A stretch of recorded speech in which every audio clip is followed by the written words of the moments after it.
Welcome guys, আশা করি তোমরা খুব ভালো আছো। আমি ভীষণ ভালো আছি। কাজলের ভিলেজ ফুডের কিচেনে সবাইকে স্বাগত।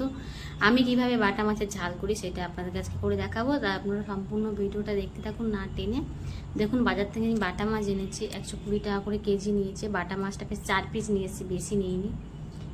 মাছটা কীভাবে পরিষ্কার করে কেটে আমি ধুয়ে নিচ্ছি দেখুন।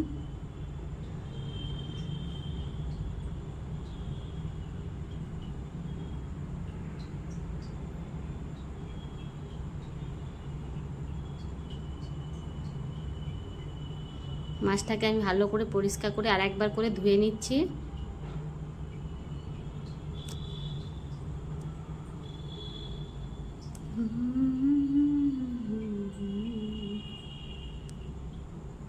দেখুন, মাছগুলো একদম পোঁটা ভিতরে যা ছিল সব বার করে দিয়ে চারদিকে আঁশ ফাঁস করে ছাড়িয়ে বের করে দিলাম। দিয়ে কড়াটা গরম হয়ে গেছে, কড়াইতে আমি তেল দিয়ে দিচ্ছি। তেলটা খুব গরম হয়ে যাওয়ার পরে আমি মাছগুলো ছেড়ে দিচ্ছি।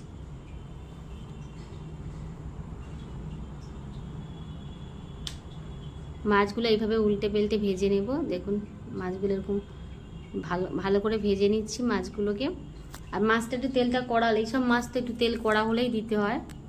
ঠিক আমি এইভাবেই রান্না করি। আমার রান্নাটা আপনারা দেখুন আর অবশ্যই ট্রাই করে দেখবেন, খুব ভালো হয়। মাছ ভাজা আমার হয়ে গেছে।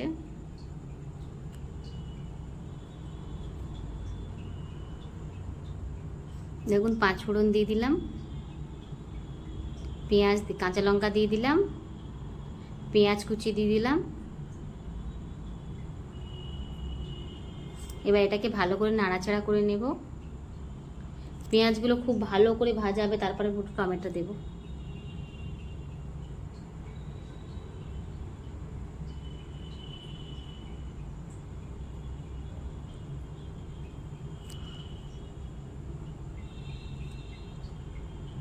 পেঁয়াজগুলো একটু ভাজা ভাজা হয়ে গেছে, আমি টমেটোটা দিয়ে দিচ্ছি। টমেটোটা দিয়ে একটু নাড়াচাড়া করে আমি লবণ দিয়ে দেবো। এখানে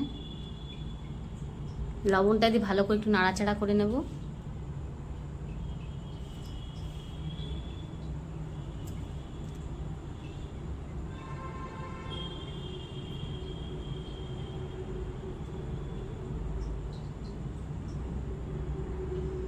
এবার আমি হলুদ দিয়ে দিচ্ছি, পরিমাণ মতন হলুদ।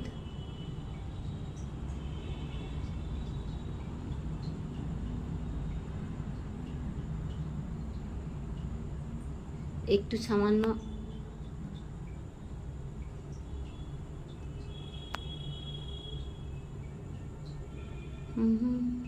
এবার একটু সামান্য জল দিয়ে দিচ্ছি।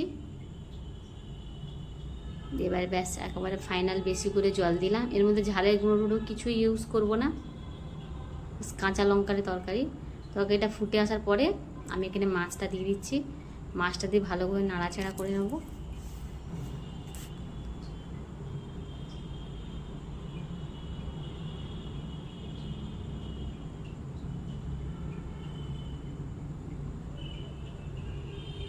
দেখুন, মাছটা বেশি ঝোল লাগবো না, একটু গামাকা করে সর্ষে বাটাটা এখানে আমি দিয়ে দিলাম। এখানে দেখুন আমার সর্ষে বাটা দিয়ে বাটা মাছের ঝালটা রেডি হয়ে গেছে। আপনাদের যদি ভালো লেগে থাকে তাহলে লাইক কমেন্ট করো, চ্যানেলটাকে সাবস্ক্রাইব করো। এখনকার মতন টাটা, গুড নাইট, বাই।